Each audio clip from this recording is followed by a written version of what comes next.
মধ্যপ্রাচ্যের সিংহ ইসলামী প্রজাতন্ত্র ইরানের সামরিক কৌশল, অস্ত্রশস্ত্র ও পরমাণু কর্মসূচি শত্রুদের বিশেষ করে মার্কিন যুক্তরাষ্ট্রের কপালে চিন্তার ভাঁজ ফেলেছে। ইরান সামরিক উন্নতির জন্য দীর্ঘদিন ধরে ক্ষেপণাস্ত্র প্রযুক্তি ও ড্রোন প্রযুক্তিতে গুরুত্ব দিয়েছে। ইরানের শাহেদ কামিকাজে ড্রোন এবং খোররাম ক্ষেপণাস্ত্রের ক্ষমতা অত্যন্ত শক্তিশালী। এই ক্ষেপণাস্ত্রগুলোর পাল্লা প্রায় 4000 কিলোমিটার পর্যন্ত বিস্তৃত। ইরান এসব প্রযুক্তি ব্যবহার করে যুক্তরাষ্ট্রের মধ্যপ্রাচ্যে অবস্থিত সামরিক ঘাঁটিগুলোর বিরুদ্ধে হামলা চালাতে পারে। বিশ্বের অনেক শক্তিশালী দেশ, বিশেষ করে যুক্তরাষ্ট্র, ইরানের পরমাণু কর্মসূচিকে একটি বড় হুমকি মনে করছে। তবে ইরান দাবি করছে তার পরমাণু কর্মসূচি শুধু শান্তিপূর্ণ উদ্দেশ্যেই। যদিও ইরান তার পরমাণু ক্ষমতা অর্জনের পথে এগিয়ে যাচ্ছে, তবে এটি তার প্রতিরক্ষা কৌশলে গুরুত্বপূর্ণ অংশ হয়ে দাঁড়িয়েছে।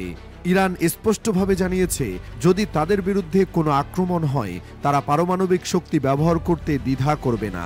বর্তমানে ইরান ও যুক্তরাষ্ট্রের মধ্যে উত্তেজনা খুবই তুঙ্গে। মার্কিন প্রেসিডেন্ট ডোনাল্ড ট্রাম্প এবং তার প্রতিরক্ষা মন্ত্রী পিট হেগসেথ ইরানের বিরুদ্ধে সামরিক অবস্থান আরও শক্তিশালী করার চেষ্টা করেছে। এর মধ্যে মার্কিন বিমান বাহিনী ভারত মহাসাগরে অত্যাধুনিক B-2 বোমারু বিমানসহ অন্যান্য যুদ্ধ বিমান পাঠিয়েছে। এই বিমানগুলো দিয়েগো গার্সিয়া দ্বীপে পার্ক করা হয়েছে। এর মাধ্যমে মার্কিন বাহিনী ইরানকে একটি কঠিন সামরিক বার্তা দিয়েছে। তবে ইরানও পিছিয়ে নেই। মার্কিন ঘাঁটিগুলোর জন্য ইরান ভয়ঙ্কর ক্ষেপণাস্ত্র ও ড্রোন প্রস্তুত রেখেছে। বিশেষ করে শাহেদ কামিকাজে ড্রোন ও খোররাম ক্ষেপণাস্ত্রের মাধ্যমে মার্কিন ঘাঁটিগুলোকে লক্ষ্যবস্তুতে পরিণত করা সম্ভব। এই অত্যাধুনিক প্রযুক্তির মাধ্যমে ইরান প্রতিপক্ষের উপর আক্রমণ করার জন্য প্রস্তুত রয়েছে। বিশ্লেষকরা বলছেন, ইরানের সামরিক কৌশলে তার ক্ষেপণাস্ত্র ও ড্রোন প্রযুক্তির উপস্থিতি আঞ্চলিক নিরাপত্তার এক বড় পরিবর্তন আনতে পারে। উদাহরণস্বরূপ, মার্কিন সামরিক ঘাঁটি দিয়েগো গার্সিয়া, যেখানে অত্যাধুনিক B-2 বোমারু বিমান মোতায়েন করা হয়েছে, এটি ভারত মহাসাগরে অবস্থিত। এটি ইরান থেকে প্রায় 3900 কিলোমিটার দূরে। তবে ইরানের ড্রোন ও মিসাইল দ্বারা সহজেই নিশানা হতে পারে। ইরান এতে তার সশস্ত্র বাহিনীকে আরও শক্তিশালী ও আধুনিক করেছে, যা শুধু আঞ্চলিক নিরাপত্তার জন্য নয়, বরং বিশ্বের বৃহৎ শক্তির জন্য বিপদের কারণ হতে পারে।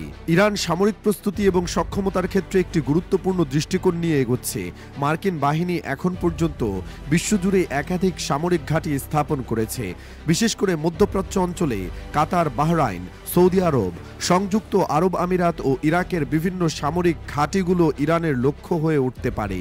এই ঘাঁটিগুলোর মধ্যে কাতারের আল উদেইদ এয়ারবেস, বাহরাইনের সামরিক ঘাঁটি এবং সংযুক্ত আরব আমিরাতের আল দাফরা বিমান ঘাঁটি উল্লেখযোগ্য। ইরান জানিয়েছে তাদের অত্যাধুনিক মিসাইল প্রযুক্তি রয়েছে, যা এই ঘাঁটিগুলোকে সহজেই নিশানা করতে পারে। শাহেদ কামিকাজে ড্রোন এবং খোররাম ক্ষেপণাস্ত্রের সাহায্যে এই মার্কিন ঘাঁটিগুলো গুড়িয়ে দেওয়া সম্ভব। এছাড়া ইরান তার যুদ্ধজাহাজগুলো ব্যবহার করে এই অঞ্চলের সামরিক স্থাপনা ও ঘাঁটিগুলোর উপর আক্রমণ চালানোর জন্য প্রস্তুত। এর মাধ্যমে ইরান নিজের আঞ্চলিক প্রতিপক্ষের সাথে একদিকে সামরিক শক্তির প্রতিযোগিতা চালিয়ে যাচ্ছে, অন্যদিকে আন্তর্জাতিক মহলে তার অবস্থানকে আরও শক্তিশালী করার চেষ্টা করছে।